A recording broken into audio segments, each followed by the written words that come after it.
جب سے تمہیں دیکھا ہے میں حیران ہوں کہ آخر تم تھی کہاں۔ پہلے کی بات اور تھی، مگر اب مجھ سے صبر نہیں ہوتا یار، کب تک تمہاری ڈگری مکمل ہوگی۔ پاس میں بوجھل پن تھا۔ فون کان سے لگائے لالا رخ گھبرا سی گئی۔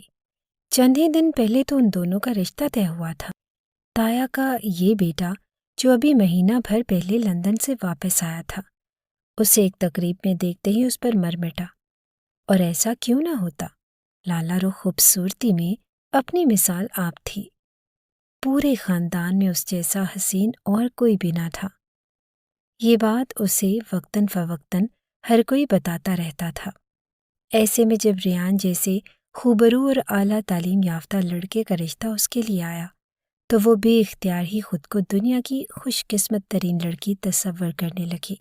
اس وقت بھی وہ پچھلے آدھے گھنٹے سے ریان کی شدتیں لٹاتی ہوئی باتیں سن رہی تھی، اور ریان کا بس نہیں چل رہا تھا کہ وہ حویلی کے در و دیوار کو توڑ کر کئی کلومیٹرز کا فاصلہ طے کر کے شہر میں واقع ان کی کوٹھی تک جا پہنچے اور لالا رخ کو وہاں سے اٹھا لائے۔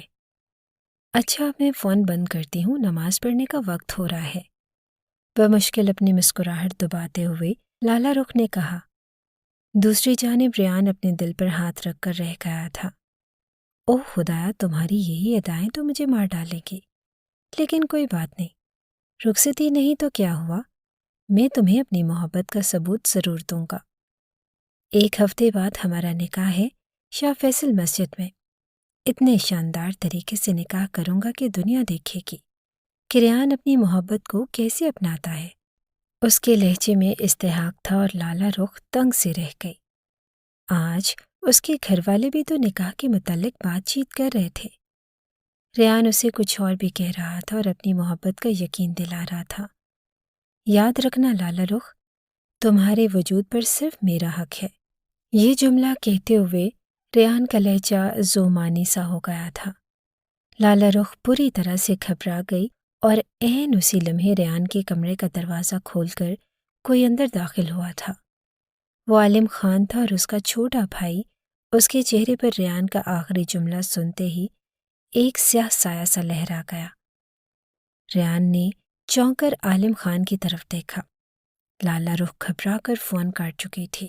وہ ہنس دیا۔ ارے آؤ نا لالا کی جان، کہاں گم رہتے ہو؟ یار میرے نکاح کی تیاریاں کرنی ہیں اور تم ہاتھ ہی نہیں آتے۔ ریان نے پیار سے عالم کے کندھے پر اپنا بازو پھیلاتے ہوئے کہا۔ اپنا یہ چھوٹا بھائی اسے جی جان سے پیارا تھا۔ عالم نے شکست خوردہ سی نظر اٹھا کر ریان کو دیکھا اور وہ کس قدر خوش قسمت تھا جس خواہش کو حاصل کرنے کے لیے اس نے پوری زندگی مناسب وقت کا انتظار کیا، وہ ریان بھائی نے لندن سے آتے ہی حاصل کر لی۔ اس کے ذہن میں لالا رخ کا خوبصورت چہرہ لہرایا، مگر اب کچھ نہیں ہو سکتا تھا۔ اس نے خاموشی سے اپنے دل کی بات دل میں ہی چھپا لی۔ وہ اپنی آنکھوں کے سامنے لالا رخ کو کس طرح ریان کا ہوتے ہوئے دیکھ رہا تھا، یہ بس عالم خان ہی جانتا تھا، مگر اس نے فیصلہ کر لیا تھا کہ وہ اپنے لب نہیں کھولے گا۔ وہی پوچھنے آیا ہوں ریحان لالا، اماں جان آپ کو نیچے بلا رہی ہیں۔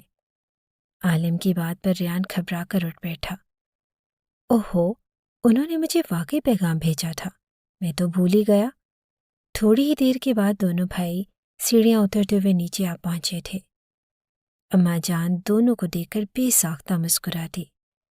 وجاہت میں وہ دونوں ایک سے بڑھ کر ایک تھے۔ ریان ماں کے سامنے جا کر بیٹھا تو چونک سا اٹھا۔ کیا بات ہے اماں جان، آپ کچھ پریشان سی نظر آ رہی ہیں۔ سما بیگم نے ہلکے سے سر ہلا دیا۔ وہ واقعی کچھ پریشان تھی۔ ریان نکاح کی ایک چھوٹی سی تقریب گھر میں رکھ لیتے ہیں، حویلی ہماری اس قدر شاندار تو ہے، تمہیں شہر جا کر نکاح کرنے کی آخر کیا ضرورت ہے؟ ہم بلا وجہ لوگوں کی نظروں میں آئیں گے، نظر بد بھی لگ جاتی ہے۔ میرا دل بہت گھبرا رہا ہے اور نہ جانے کیا ہونے والا ہے، سما بیگم نے گھبراتے ہوئے لہجے میں کہا۔ ریان ایک زوردار قہقہہ لگا کر ہنس پڑا۔ ارے اماں جان، یہ نظر بد وغیرہ کچھ نہیں ہوتا، آپ بھی اس حویلی کی دقیانوسی ماحول سے نکلیں۔ آپ کے بڑے بیٹے کا نکاح ہے، لوگوں کو پتہ تو چلنا چاہیے کہ ہماری کیا شان اور شوکت ہے۔ میں لالا رخ سے بہت محبت کرنے لگا ہوں اور میں چچا جان کی فیملی کو اس محبت کا ثبوت دینا چاہتا ہوں۔ شاہ فیصل مسجد میں نکاح ہوگا اور بڑے بڑے فوٹوگرافرز آئیں گے۔ ایسی شاندار تقریب ہوگی، خاندان کے تمام افراد دیکھتے ہی رہ جائیں گے۔ ریحان کی آواز میں اپنی حیثیت کا غرور چمک رہا تھا۔ سما بیگم خاموش سی ہو کر رہ گئی۔ عالم نے بھی ایک نظر ریحان کو دیکھا تھا۔ خود وہ بھی اس قدر شور شرابے والا نکاح نہیں چاہتا تھا۔ رخصتی ہوتی تو اور بات تھی، مگر ریحان ہمیشہ سے ہی اپنی منمانی کرتا آیا تھا۔ اس وقت بھی اس نے اپنی بات منوا لی۔ ہفتے کا وقت بے حد کم تھا، مگر کسی نہ کسی طرح سارے انتظامات ہو ہی گئے۔ جس نے بھی سنا حویلی سے اتنی دور اسلام آباد میں شاہ فیصل مسجد کے اندر ریحان اور لالا رخ کا نکاح ہے، وہ دانتوں میں انگلیاں داب کر رہ جاتا۔ آخر کار نکاح کا روز بھی آ پہنچا۔ گاڑیوں کی ایک طویل قطار دن کے وقت شاہ فیصل مسجد میں پہنچی۔ ریحان نے پہلے ہی بکنگ کروا رکھی تھی اور مسجد بالکل خالی تھی۔ اس روز وہاں صرف ان کی نکاح کی تقریب ہی ہونا تھی۔ پھولوں سے لدے ہوئے پردے کے ایک طرف ریحان بیٹھا تھا اور دوسری طرف سجی سوری لالا رخ کو لا کر بٹھا دیا گیا۔ سنہرے رنگ کے کامدار لہنگے میں وہ آسمان سے اتری ہوئی حور لگ رہی تھی۔ ریحان کا دل بے چین ہونے لگا۔ وہ اسے دیکھنا چاہتا تھا، مگر درمیان میں پردہ حائل تھا۔ عالم خان کے دل کی دنیا عجیب ہو رہی تھی۔ سامنے اس کی بچپن کی محبت اس کے بھائی کی ہونے والی تھی۔ وہ چپکے سے منظر سے غائب ہونے چاہا، لیکن تبھی ریحان نے آواز دے کر اسے اپنے پاس بلا لیا۔ یہاں بیٹھو یار، میرا پہلی دفعہ نکاح ہو رہا ہے اور میں تھوڑا سا گھبرا رہا ہوں۔ ریحان کی آواز پر عالم مسکرا دیا اور اس کے ساتھ بیٹھ گیا۔ مولوی صاحب ایجاب و قبول کی رسومات ادا کر رہے تھے۔ ریحان نے قبول ہے کہا تو مولوی صاحب نے وہی سوال لالا رخ سے دہرا دیا۔ اس کی خوبصورت آواز سنائی دی تو ریحان اپنا دل پکڑ کر رہ گیا اور عالم نے سختی سے اپنے آنکھیں میچ لیں۔ نکاح کی تقریب مکمل ہو چکی تھی۔ لالا رخ کو لا کر ریحان کے برابر بٹھایا تو وہ جیسے جذبات کی شدت سے بے قابو ہونے لگا۔ وہ لگ ہی اس قدر خوبصورت رہی تھی۔ ریحان نے نکاح کے فوراً بعد ہی لالا رخ کو 20 تولے سونا تحفتاً پیش کیا تھا۔ جس نے بھی دیکھا اس نے دانتوں تلے انگلیاں داب لی۔ سبھی تنگ تھے۔ لالا رخ کی فیملی حیثیت میں کسی سے کمتر نہ ہونے کے باوجود یہ سب دیکھ کر متاثر ہو رہی تھی۔ سبھی کو اندازہ ہو رہا تھا کہ ریحان لالا سے کس قدر محبت کرتا ہے۔ جذبے لٹاتی نگاہوں سے لالا رخ کی جانب دیکھتے ہوئے ریحان نے اپنی جیب سے نکاح کی انگوٹھی نکالی اور لالا رخ کے ہاتھ میں پہنا دی۔ وہ اچھی خاصی مالیت کی انگوٹھی تھی۔ فوٹوگرافر دھڑا دھڑ ان کی تصویریں اتار رہا تھا اور وہ دونوں ساتھ بیٹھے ہوئے چاند اور سورج کو مات دے رہے تھے، مگر وہ دونوں ہی نہیں جانتے تھے کہ سامنے کھڑے سینکڑوں افراد میں بہت سی نظریں ایسی تھیں جن میں صرف اور صرف حسد تھا۔ شام کے سائے ڈھلنے لگے۔ مہمانوں کے لیے کھانا کھول دیا گیا تھا۔ کئی ڈشز تھی اور ریحان نے پانی کی طرح پیسہ بہا دیا تھا۔ سما بیگم کا دل ہول رہا تھا اور وہ مسلسل ہاتھ میں موجود تسبیح پڑھ رہی تھی۔ پتہ نہیں آج کیوں صبح سے ان کی طبیعت عجیب سی ہو رہی تھی۔ وہ مسلسل بے چین تھی۔ ریحان کے چہرے پر پھیلی خوشی دیکھ دیکھ کر وہ خوش تو ہو رہی تھی، مگر نہ جانے کیوں انہیں کسی پل چین نہیں آ رہا تھا۔ تقریب مکمل ہوتے ہوتے رات کی تاریکی چاروں جانب پھیل چکی تھی۔ سما بیگم بے چین سی ہو کر اٹھ کھڑی ہوئی اور بولی کہ بس کرو ریحان، اب ہمیں گھروں کو چلنا چاہیے، رات زیادہ ہو گئی ہے اور سفر بھی لمبا ہے۔ ماں کی بات پر ریحان نے اس بات میں سر ہلا دیا۔ مہمان رخصت ہونے لگے تھے اور لالا رخ کے گھر والے اسے لے جانے کے لیے آگے بڑھے، اور تبھی ریحان نے لالا رخ کا ہاتھ پکڑ لیا۔ وہ گویا کرنٹ کھا کر پلٹی۔ کہاں جا رہی ہو اپنے شوہر کی اجازت کے بغیر؟ ریحان نے معنی خیز سی آواز میں کہا تو لالا رخ کے چہرے پر سرخی سی پھیل گئی۔ اس کے ماں باپ سامنے سے آ رہے تھے۔ اجازت دو بیٹا ریحان، ہم اپنی گڑیا کو اپنے گھر لے جائیں۔ 1 سال بعد تم رخصتی کروا کر اس امانت کو اپنے گھر لے جانا۔ چچا جان نے کہا تو ریحان نے بے اختیار نفی میں سر ہلا دیا۔ نہیں، آپ لوگ نہیں، لالا رخ کو شہر چھوڑنے میں خود جاؤں گا۔ ریان کی بات پر سبھی نے چونک کر اس کی جانب دیکھا۔ عالم خان بھی بے اختیار اس کے قریب آ کر کھڑا ہو گیا۔ سما بیگم پریشان سی ہو کر آگے بڑھی کہ کیا کہہ رہے ہو ریان؟ ہمارا راستہ الگ ہے اور انہوں نے دوسری طرف جانا ہے، تم کیسے لالا رخ کو چھوڑنے جاؤ گے؟ ماں کی بات پر ریان مسکرا دیا۔ سبھی پریشانی سے اسے دیکھ رہے تھے۔ سما بیگم جانتی تھی کہ ریان نے جو بات منہ سے نکال دی وہ اسے پورا کیے بغیر نہیں رہے گا، اور یہی ہوا۔ ریان نے فیصلہ سنا دیا کہ حویلی میں جتنے افراد نے واپس جانا ہے وہ سب ایک دوسرا راستہ اختیار کریں۔ جہاں سے ہوتے ہوئے وہ پہلے لالا رخ کو شہر اس کے گھر چھوڑے گا اور اس کے بعد وہ لوگ حویلی جائیں گے۔ نہ چاہتے ہوئے بھی سما بیگم نے حامی بھر لی۔ وہ بیٹے کی خوشی کو خراب نہیں کرنا چاہتی تھی۔ ریان کی بات مان لی گئی۔ لالا رخ کے گھر سے بھی کئی مہمان آئے تھے جنہوں نے واپس کوٹھی جانا تھا، اور گاڑیوں کی ایک لمبی قطار پھر سے واپسی کے لیے تیار ہو گئی۔ کئی مسافر گاڑیوں میں بیٹھ گئے اور 2 بڑی بڑی کوسٹرز بھی مہمانوں سے بھر گئی تھی۔ ریان نے آگے بڑھ کر اپنی گاڑی کا دروازہ لالا رخ کے لیے کھول دیا۔ وہ اپنی گھبراہٹ چھپاتی ہوئی فرنٹ سیٹ پر بیٹھ گئی۔ نہ جانے ریان نے اسے خود لے جانے کی بات کیوں کی تھی۔ وہ خواہ خواہی مغرور ہوئی جا رہی تھی۔ ریان کی محبت دیکھ کر سبھی اس کی قسمت پر رشک کر رہے تھے۔ ڈرائیونگ سیٹ کا دروازہ کھول کر ریان اندر آ کر بیٹھا۔ ان کی گاڑی سب سے آگے تھی، باقی تمام مسافر پیچھے تھے اور ان کے چلنے میں ابھی وقت تھا۔ ریان نے ایک نظر پیچھے دیکھا اور گاڑی سٹارٹ کر دی۔ باقی سب لوگ آتے رہیں گے، ہمیں تو اپنا سفر انجوائے کرنا چاہیے۔ بس اسی مختصر سے وقت کے لیے تو تم میرے پاس ہو، پھر گھر چلی جاؤ گی۔ اور ریان نے گہری نظروں سے لالا رخ کی جانب دیکھتے ہوئے کہا۔ اس کے چہرے پر سرخی چھا گئی۔ ریان گاڑی چلاتے ہوئے کافی آگے نکل چکا تھا۔ دوسرے مسافروں کے ساتھ کھڑے عالم خان نے پریشانی کے عالم میں آگے دیکھا۔ رات گہری ہو رہی تھی مگر ریان کو سمجھانا بے سود تھا۔ اندھیری سڑکوں پر ریان اور لالا رخ کی گاڑی دوڑتی جا رہی تھی۔ ریان آج اسے ساری باتیں کر لینا چاہتا تھا۔ دائیں ہاتھ سے اسٹیئرنگ وہیل کو سنبھالتے وہ بائیں ہاتھ سے مسلسل لالا رخ کا ہاتھ پکڑے تھا۔ کیا کہتی ہو لالا رخ؟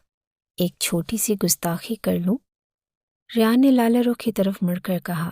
وہ بری طرح سے گھبرا گئی۔ ریان نے اس کی گھبراہٹ کو خوب انجوائے کیا اور بے ساختہ اس کے لبوں سے کہہ کہا نکلا، لیکن اگلے ہی پل بے اختیار اس کا پیر بریک پر جا پڑا۔